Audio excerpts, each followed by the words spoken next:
so wonderful to see so many names that we know, and we're glad you're here. Please do let us know what your name is if you are able to name yourself. And that way we can know what, and let us know what church you're from. This is a webinar format. Right now, you should only be seeing Stephanie and me. And that gives you the freedom to drink your coffee and eat your oatmeal if you haven't already had breakfast this morning. And we will use the chat function over on the side. You can either use that or you can use the Q&A button. Stephanie and I will keep an eye on any questions or comments as they come in, and then throughout we will have a chance to answer some of your questions. So please know that it is exactly right for you to be seeing just Stephanie and me for this webinar.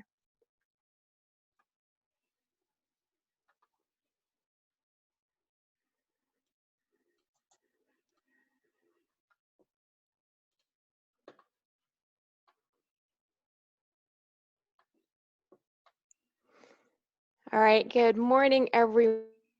We're just about to get started. We are so glad to see so many familiar names and faces, and to welcome some folks who we don't know is such a treat. If you would let us know on the side in the chat function what church you go to, or if you are visiting the webinar from a different diocese, we would love to know that. If you would like to remain anonymous, that is fine too. Know that this is a webinar function. What you should be seeing right now is Stephanie and me. That way you are free to drink your coffee, have your breakfast if you've not had it, have your afternoon snack if you're an early riser. And we will throughout invite your questions, answer the questions that we can, and then really be glad to get in touch with you later on if you have a really in-depth question that we could cover with you and other ministry leaders from your church. All right, I think we're about ready to get rolling. Stephanie, are you ready? Yeah. We're so glad that you all are here. I'm Stephanie Gurnsey Higgins. I am the Minister for Diocesan Development and Giving. I am Julie Simonton, and I am your Minister for Congregational Development and Stewardship. We are so glad to be with you. As I imagine most of you are, clicking in from our homes. And as some of you may know, some of you may not, with the geography of the Diocese of Virginia, the Diocese of Virginia's southern border is on the James River, which runs through Richmond, right? So I actually am from my home on the other side of the river, so I greet you from technically the Diocese of Southern Virginia. So good morning from the south side. We'd like to begin in prayer. The Lord be with you. Also with you. Let us pray. Almighty God, whose loving hand has given us all that we possess, grant us grace that we may honor you with our substance, and remembering the account which we must one day give, be faithful stewards of your bounty through Jesus Christ our Lord. Amen. Amen.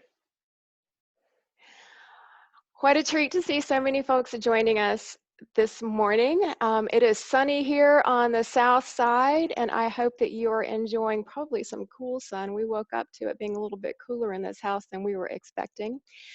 And we're glad that you are with us today. A few notes before we begin the part of the program that we have planned. First is that we are always richer for everyone who joins us and joins us in conversation. We warmly welcome your questions and your comments throughout the webinar. We will be watching the chat and the Q&A, so you may post them either in the chat function or in the Q&A, and we will be really glad to respond to those as they come in. If it is a question that is parish specific, we might recommend that we have that conversation later on the side, either directly with you or with others from your leadership group. So if it's a question that we really need to have one-on-one, we will be so happy to arrange that. Also, if it is a question that is huge, we will do our very best to answer it during the webinar. But honestly, if it is a question that is really big and deserves a lot of attention, we will keep that and move it forward to another webinar so that we may cover it more thoroughly. Because my hunch is, if you have questions in the culture and context of your church and your ministry area, others in other churches in different contexts might have similar questions. So we will be really glad to cover that later in an upcoming webinar. Stephanie and I have wanted to launch a conversation like this for a while. We have been planning for it for a while so that it coincides with us now living and moving and having our being from our homes is coincidence, but as a former colleague of mine always said, it's not a coincidence, it's a God incidence. So we were so happy that what we were already planning to do now meshes so well with the needs of many of our churches. So thank you for being here. Thank you for showing up to what we were already wanting to do. And we hope that this is a helpful conversation for you. This webinar was last night. We presented the same information. Please know that we will do this for the next few weeks. We will have a conversation in the evening for those for whom that kind of scheduling is the most convenient. And then we'll have the same prepared information like this morning on Thursdays at 9:30. Of course, the conversations will not be the same because we'll have different folks participating and different folks with different questions, but the information will be the same. And the information that you see today will also be launched on our Facebook page. If you have not seen that yet, we will post that link to the stewardship and development specific information for the Diocese of Virginia.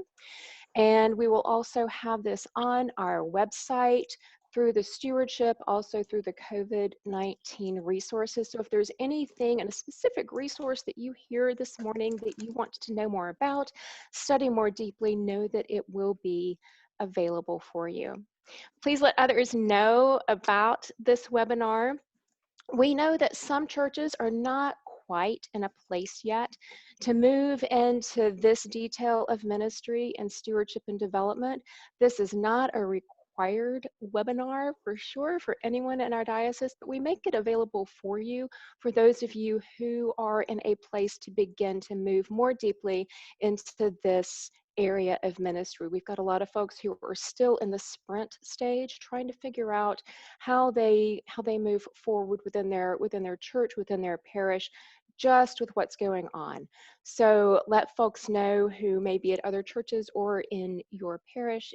When they're ready to join, we are here for you. We will meet you when you are ready. One last note before Stephanie begins.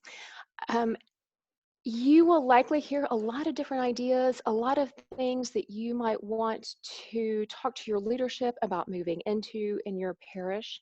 Stephanie and I always suggest that if you hear a number of good things, let them resonate, spend some time with them, see what winds up in the, you know, how the virtual parking lot, how you stand in the parking lot and then you think, you know, I heard this thing, and you stand in the parking lot with your friends and you talk.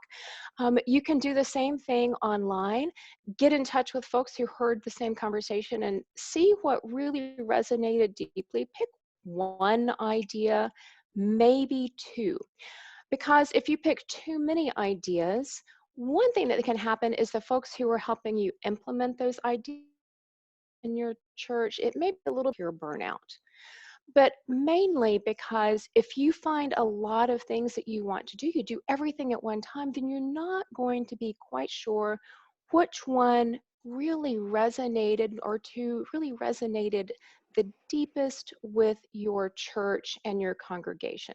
So that you know what works and you know how to tweak and evolve the new things that you're doing. Just pick one or two, and then once you get those rolling, they become a part of the culture of your parish. You can move on to new things. All right, that is enough to get the conversation started from me. Stephanie, are you ready? I am. So I'm going to share my screen. Can you see the page? I see it. Okay. If you don't see it, folks, let us know in chat. All right. I'm going to move some things around so that I can see Julie, who can nod at me and tell me when things aren't working. Okay. So today we're going to talk about a giving curve. And this curve occurs after natural and man-made disasters. We're going to talk about what we can do, where your church likely is on this curve, and best practices that we're seeing for healthy, responsive stewardship at this point in the life of our church communities. People working with our congregations and our organizations are scared, and we're in this economic downturn and a pandemic. We know some organizations are going to come out of this worse than they were before. And our hope is that you and your congregation come out better and stronger than ever. And let us show you how. While this pandemic was unforeseen, we can use our stewardship best practices to help our congregations and our parishioners through this uncertain time. We're also listening to folks who have experience in nonprofit fundraising and who pay attention to data, researching fundraising during and following disasters of all kinds, like Hurricane Katrina, September 11th, and the anthrax scares that followed, dozens of natural and man-made disasters, and through the economic collapse in 2008. And what they've noticed is there have been 3 distinct phases to this curve. While every organization is going to experience this crisis differently, it's going to be based on our location, our leadership, and our context. Our big picture, this thing we're all living in and through, it's the same. And the forces around us really are more alike than different. So this giving curve came from a blog that I follow by Stephen Screen. And the data also is developed with help from Jeff Brooks as well. And it's a map through the unknown that lies ahead. And it's always nice to have a map. And as you see, this curve has several known phases. It has a bump, it has a slump, and it has a surge and a new normal. You'll also see there's a horizontal line, and that represents your baseline giving for the organization. Along the horizontal, you'll see 2 curves. There's a bold line, and there's a dashed line. The bold line represents approximate funding if best practices are followed. And the dashed line represents funding if best practices are not followed. So, at the beginning, we have a crisis and phase 1, and we have a bump. What usually happens when a crisis and a disaster happens, suddenly there is a lot of attention, and then they quickly fade out of our mind when the media moves on. Organizations that serve that disaster raise a lot of money during the spike, but surprisingly, a lot of unrelated organizations usually do too. And that's a halo effect. And it's because people are more generous than usual at this time, even to causes that are not related to the disaster. This is actually opposite to what people expect. And because these unrelated organizations assume that giving is going to migrate away from them, they don't ask, and they think it's inappropriate to ask. And then it becomes obviously a self-fulfilling prophecy. And they cancel plans to ask for funds, or they stop with plans that they would have asked for. And so they end up with less revenue than they would have normally. This pandemic, however, is going to look different than a standard disaster. It already is. It came upon us fairly quickly, and it will not be over anytime soon. The media will not lose interest in a few days, and they will not move on. We are all going to be living within this story and seeing it in the news, hearing about it on social media and from our friends, watching our retirement funds lose value, and people are worrying about their jobs. So what does this mean? The first thing is it means that the bump is likely to last longer than for a normal disaster. Already the bump is lasting longer than even was anticipated at the beginning when they made this graphic, because we're almost 2 months out from when the WHO named the coronavirus a pandemic, and most organizations are still experiencing a bump. So what should we do? It's what we have been doing, and it is our best practices, right? We should be getting in touch with people and checking in on them and seeing how they are. But don't forget to ask them for help. We need to give them a chance to be the heroes that they want to be in the early part of this crisis. People are generous right now, and they want to express their generosity. They're also looking for a way to feel in control in an uncertain time. Doing something gives us an opportunity to work out our anxiety. Making a financial gift does that too, right? Making donations, making masks, baking bread, writing letters, making phone calls. All of these things give us an opportunity to express our generosity. They help us feel better. So as you are also redeveloping ministries in your congregation, think about how you could also use additional volunteers and ask folks to help you. Also, if you haven't set up your online giving yet, this is the time to make it happen. If your congregation isn't ready to set up your own system, parishioners can give to your church through our diocesan portal. We have a number of churches using our portal for their online giving. If you have questions, you can email me. I'm happy to walk you through this process.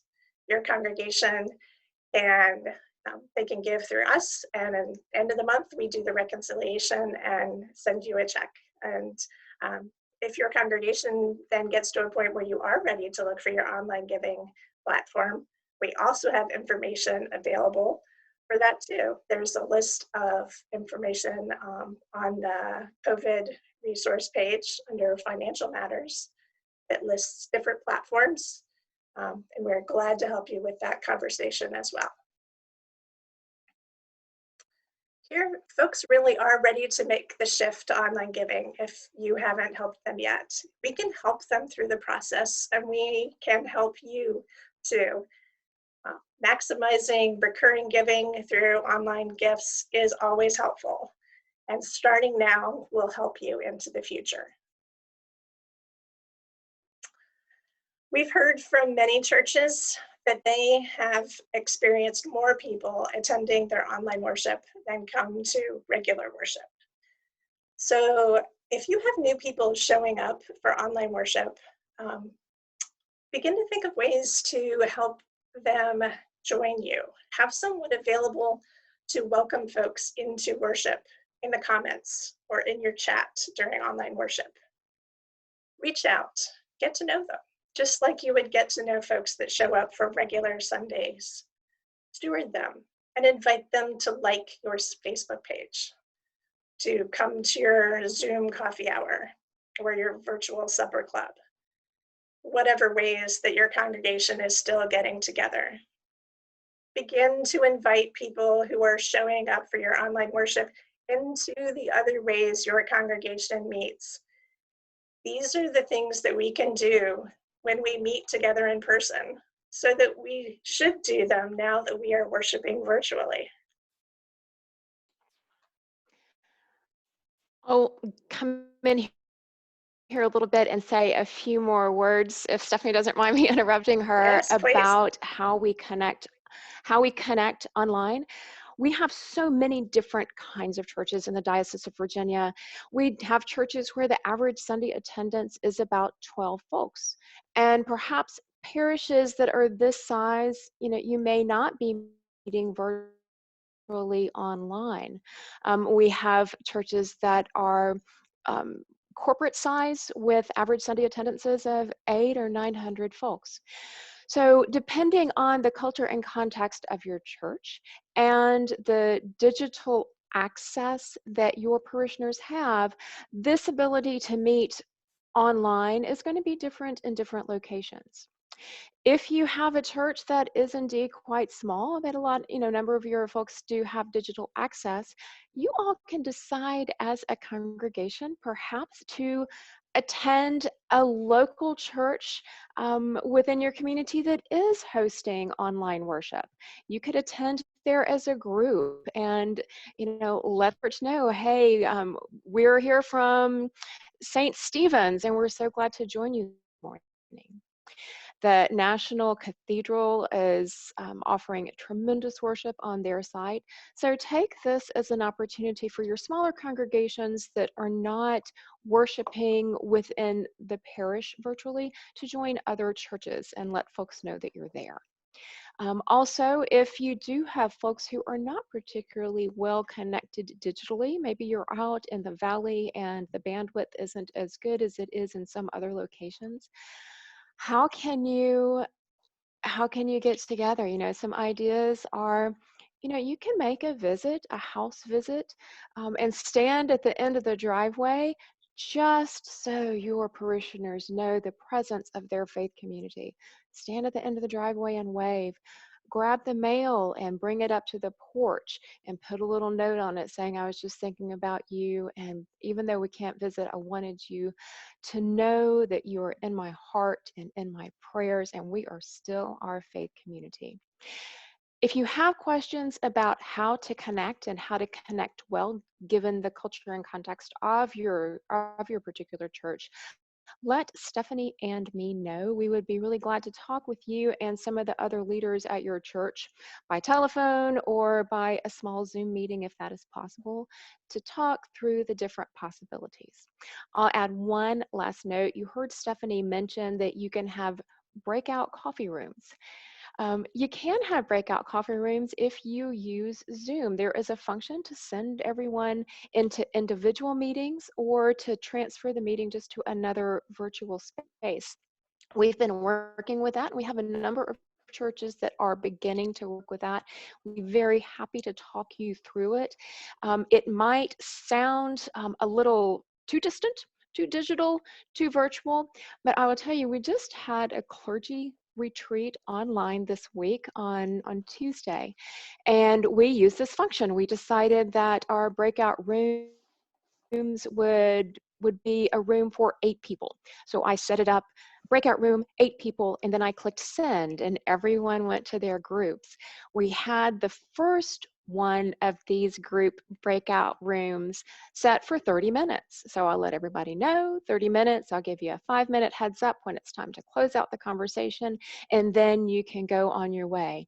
And at 30 minutes, I did that. And the feedback I immediately got was, Julie, you ended our conversation. We were having such a great time, and we were in the middle of such warm connecting. With the next one, can you just make it go as long as we want it to go? Of course I could. And then the next conversation that was scheduled for about 25 minutes, for some of our groups wound up being an hour and 15 because they felt so good to be back together and to connect. So I have gone on and on. I'll get back to Stephanie in the presentation, but know that there are a number of options for you. And if you're wondering what the possibilities are, just let us know. People are looking to connect, and that is the great thing. So regularly think about putting a message on your social media pages. Have folks ask if they want to join your e-news lists. You'll not only get to know them better, but they'll get all of your messages and they'll get to know you better. And that's part of what this is all about, is building the relationships. Because the story you're telling right now, it's about the pandemic and the economic downturn. It's about how this is affecting your community. It's talking about the harms to people that you serve and the problems that they're encountering. It's about the increased needs and your increased expenses. It's also about asking folks to help meet those needs. Donor generosity is very high, and we should be very thankful for the funds that people are willing to give. This is how they show they care about our congregations, and this is a very real gift to us. Because we will get to phase 2, and that is the slump, and that is here. This will be a mid to long-term period of less than normal giving. Even if your congregation is doing a great job, you will be raising less money for a long time. And the predictions at this point on the current projection is that it will be at least 6 months probably. And the shortfall is going to be much larger than the bump that we are experiencing right now. And that means a lot of organizations are going to find themselves in financial trouble at the end of phase 2 with significant shortfalls. The best practices that we're talking about will hopefully bring us to a stronger place, both financially and relationally, and help us get through this. So we're going to look at our map. We're going to track this bold curve, and that shows the best practices group. That's still well below the baseline giving for most organizations during this phase. When you track the dashed line, this is the group not making best practices, and that shows an even larger shortfall. So why does this lump happen? People are conserving money because of actual job losses and worry about potential job losses. They're worried about damage to their investment portfolio.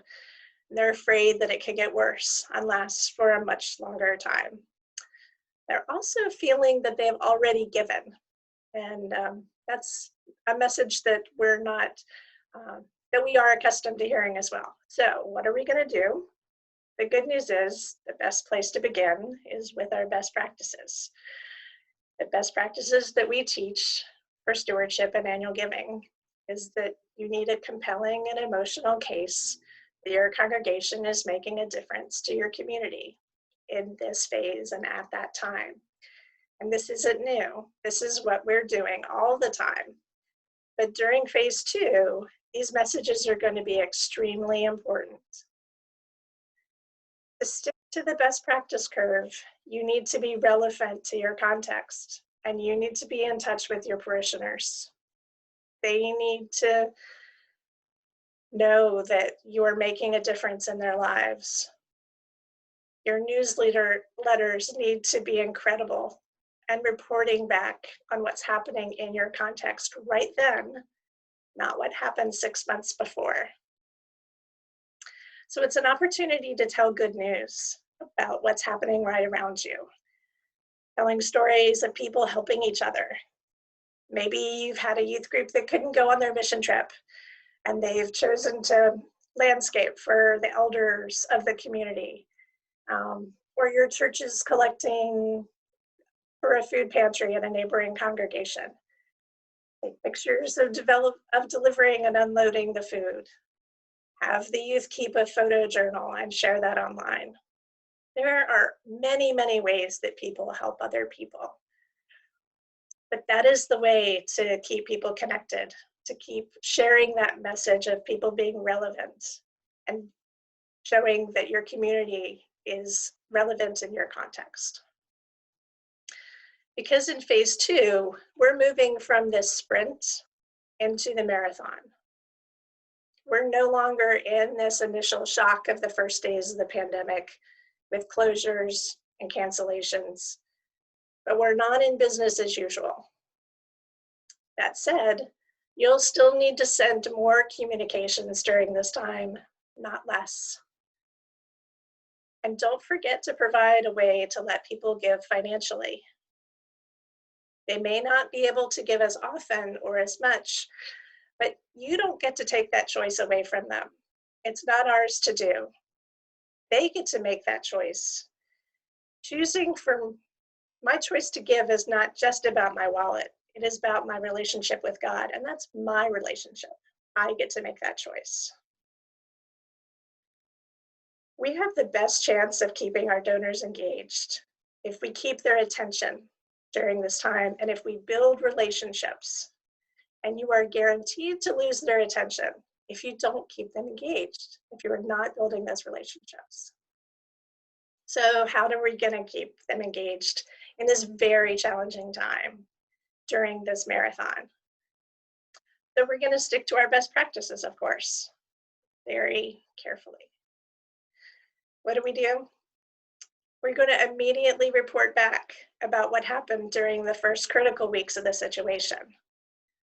Do them in the ways that you can, and in whatever ways work best for your congregation. If you have an e-newsletter, keep your messages fresh in your e-newsletter. If you have phone calls with people, reach out by phone. If you have mail that goes out, use your mail. Social media is wonderful. It's a great way to keep fresh messages.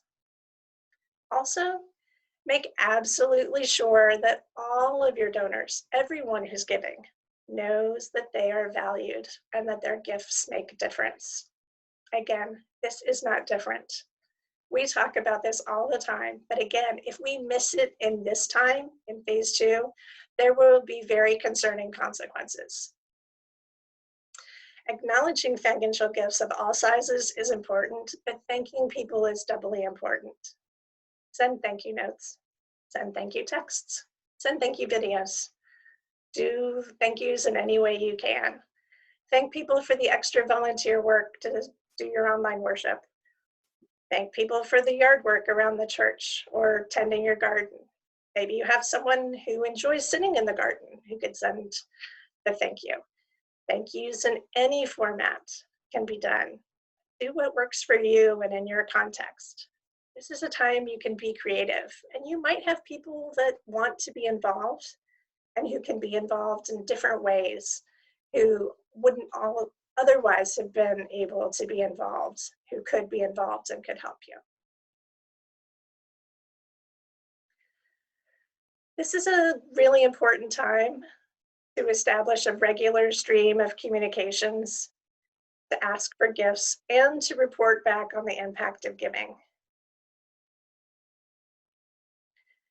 This is what we do in our regular worship services, but when we're not worshiping together in our buildings, we also need to make sure that this becomes part of our online worship. I love getting to watch online worship from all around the diocese and other parts of the church. And each week I notice churches trying something a little bit new and stretching a little bit further.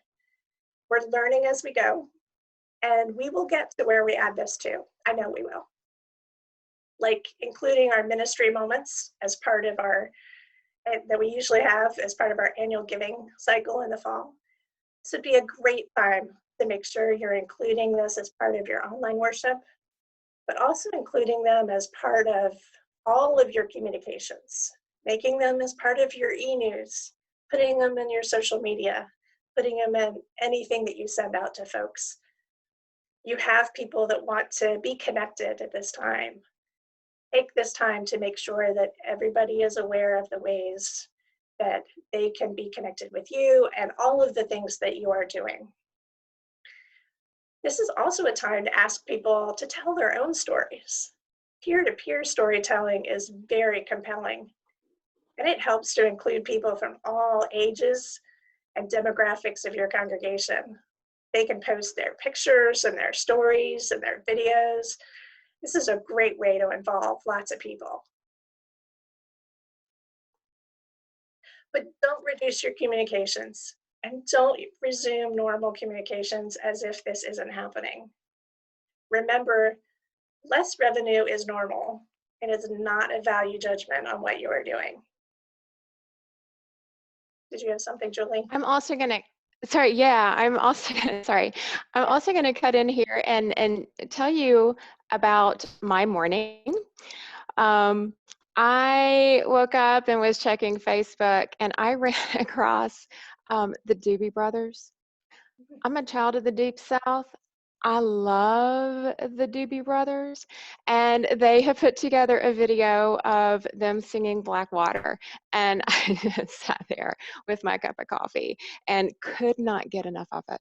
At the end of the video, where they all had recorded from their garage studios. At the end of it, they invited everyone who had listened to it to give to a feeding organization. And I would not have gotten to hear that invitation to give to the feeding organization if I had not loved the Doobie Brothers and really gotten into what they were doing. So they gave me the opportunity to be introduced to a new feeding organization. I looked into that feeding organization already this morning, and I donated because they told me a story of my childhood and reconnected me with music that I love. And then they invited me into the story that they were trying to tell. So be sure to give folks the chance to say yes to donating to the things that are important to your community. If you've got someone sharing a story online, as Stephanie was just outlining, if that person is comfortable saying at the end of their story, this is really important to me. This community is important to me, and we invite you to learn more about it and to do what you can to support it. You can do that. If not, you can just have a little screen that pops up after their video of them sharing their story, inviting people deeper into the story of generosity within that community.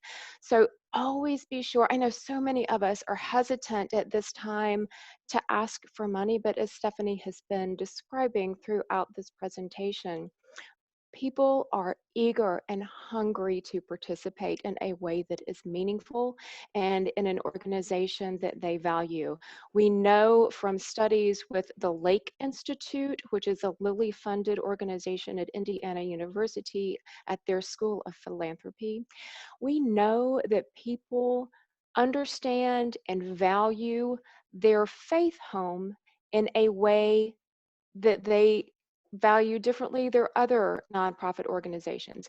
They will give to their faith community first and in a different way than they will give to other organizations that they love. So be ready. Allow folks the chance to say yes and to do the thing that they are wanting to do. And if you're a friend of mine on Facebook, go to my page. You can see the Doobie Brothers. If you are not, look me up and we can become friends and you can see the Doobie Brothers. Back to Stephanie. That's right. So keep checking in with folks and connecting with your parishioners, and keep telling these stories, because you will be rewarded.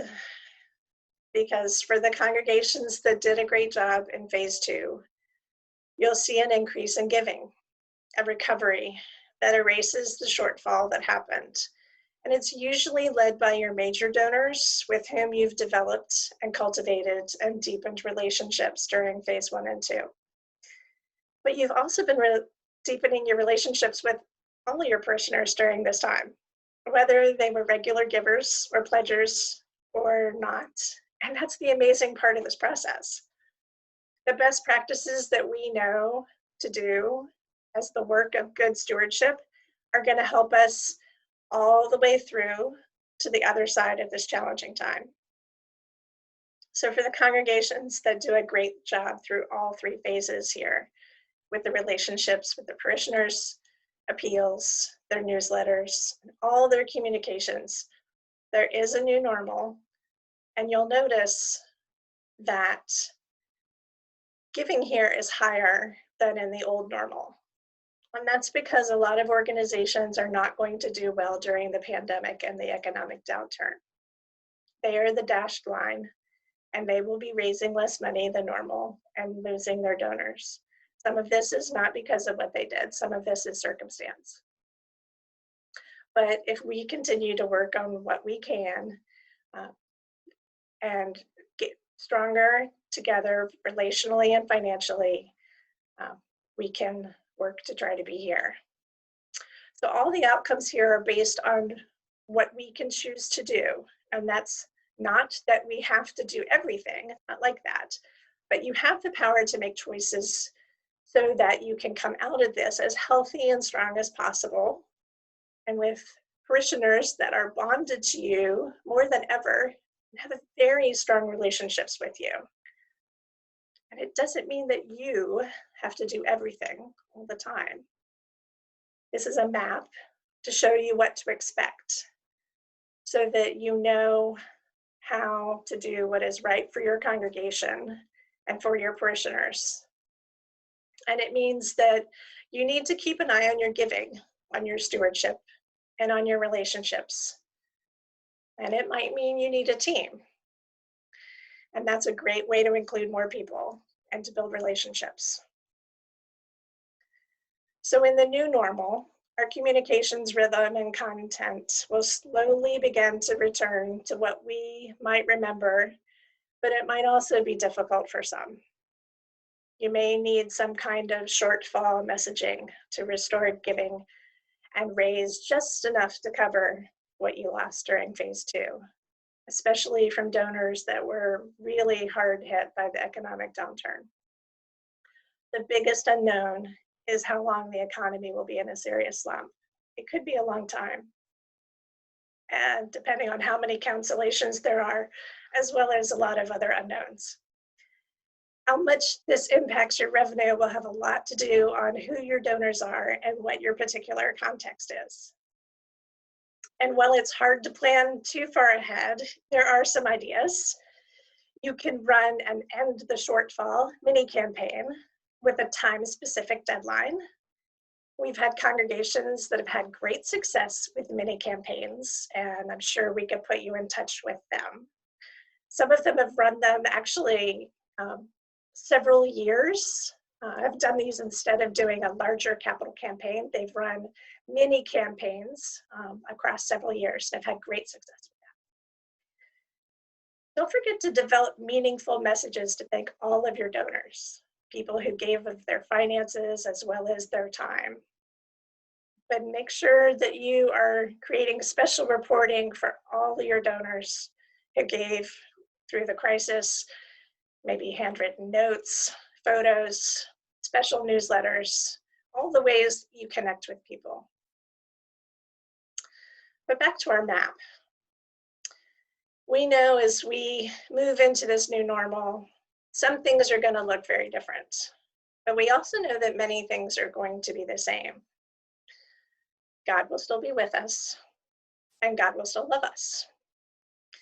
And as Bishop Goff wrote in her meditation this week, life wants to live, and abundant life is given to us in the life, death, and resurrection of Jesus Christ. This is our message always. There are many things that we can do to get us through this crisis. We've talked about best practices. We are going to continue to talk about them as we move through our stewardship and annual giving cycle. So we know what we can do as we move to this other side through the unknown and into a new normal. But we also know what's at the other side of this map because it's what we have with us always. We have this love of Jesus Christ. Amen.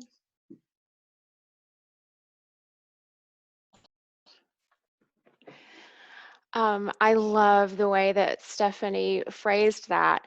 And that is such a helpful message for all of us to take back to our leaders at church and your priests, if they are not already here on the webinar with you and listening.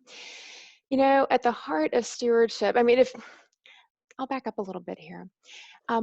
So for those of us who are in stewardship leadership, sometimes this can be a very difficult conversation to have, particularly when we're in a place that is a crisis like we are now. Folks don't want to impose. They're in this sprint mode. They're wanting to make sure everything is taken care of, and they don't want to ask for money. So when you say, hey, now is the time to talk about stewardship. My hunch is that some of you, not everyone, but some of you may get the response of, we're not asking people for money right now. We've already covered that you need to give people the chance to say yes, but let's go a little bit deeper into that as well. Stewardship, if you've ever asked anybody to join the stewardship committee and they said, no, I'm not asking people for money. Those of us who live deeply into stewardship know that stewardship is not about asking people for money. That is a part of it. But what stewardship is using the gifts that God gives us to do the work God calls us to do. God is calling us now boldly and loudly to move into a new space with Jesus, a new space with our congregations, and a new space with the community that surrounds us, that needs us and wants us and is asking us for help, and that we are called through our baptismal covenant and as disciples of Christ to walk into. So if you would like to expand this conversation with your leadership and move more deeply into it, Stephanie and I are here for you. We would be very glad to have that conversation along with you and others in the church. But at the heart of it is your opportunity to move more deeply as a congregation and give more folks, even if they don't attend church, the chance to know who God is and who your community is in this crisis and moving forward. And we're getting close to being ready to close this out. We've had some great questions over on the side in the chat that we have answered to a certain extent. As I wrote in the, go ahead, Stephanie. Yeah, I was going to, I just had a chance finally to look back through the chat because I couldn't see it while I was talking. So I saw Shirley's question about the surge, which as I was talking kind of gets glossed over a little bit, but really what the bounce is through the surge, that's really a combination of two things. The bulk of that is the economy coming back, and it's not just that. It's because we've maintained relationships with people. The reason that the best practice line comes up is because of the relationships that you've kept with people. But the line here is when the economy starts to turn. The dashed line here is really when people have not maintained relationships with people, and they're not keeping to their best practices. So that's kind of the turn there. Does that help a little bit? I hope. Yes, she just said it. Okay. She just said great. Economy and relationships. It's economy and relationships, yeah. Exactly. There's, it's all of those best practices together, but the real difference here with the dash line is people not maintaining relationships. And I'll add to that, I mean, in strictly nonprofit development parlance, people don't give to organizations because they read your spreadsheet and see how the numbers add up and they see the black and the red. That's not why they give. That might be the questions that they ask because that's how they understand and their brain can process giving. But when it comes to offering their money or their time, they are giving because they are emotionally connected to that organization. And in this circumstance, they are emotionally connected to the church. The reason they are emotionally connected is because they have a relationship. So keeping that relationship going, we do want to tell folks that church is a good place. We want to make sure that when folks get on our Facebook page and on our website, they see joyous, smiling faces and that they know that that faith community is a center of joy. The reason they want to know it is a center of joy quite often is because people are drowning in grief. They're drowning in pain. They are drowning in not quite knowing where they fit in. So, as important as it is for us to have shiny, happy faces, it is also important for us to relate through those photographs, through the storytelling, that the grief is welcome and that we understand that grief. And that's where the emotions and the relationship and the invitation to move deeper into that community comes. I mean, I myself went back to church 20 years ago because I felt a little lost, and I knew I needed God. I didn't really know what that meant. And I, went to church and sat in the balcony for 2 years, listening and getting comfortable with that community. So everything that we can do to let folks know that they're welcome, where they are is welcome, and that we will meet them there and God meets them there, is what's going to connect with them emotionally, spiritually, and then begin to build that relationship. Right. All right, we are getting close to our webinar concluding. And if anyone has any questions, we'll keep talking for just a few minutes here to give you the chance to key that in. If you have a question, again, that you would like to ask on the side, one-on-one, we are very happy to have that conversation with you. That is what we do, and that is what our ministry call is. So please don't think that because we've had this webinar, this is our one-off. This webinar is just like what we were talking about. It's an opportunity and an invitation into deeper relationship. So do not hesitate to contact us. We will love it, and we will love getting to know you better, and we will love getting to know your church better. So do be in touch. We will host this conversation again next week.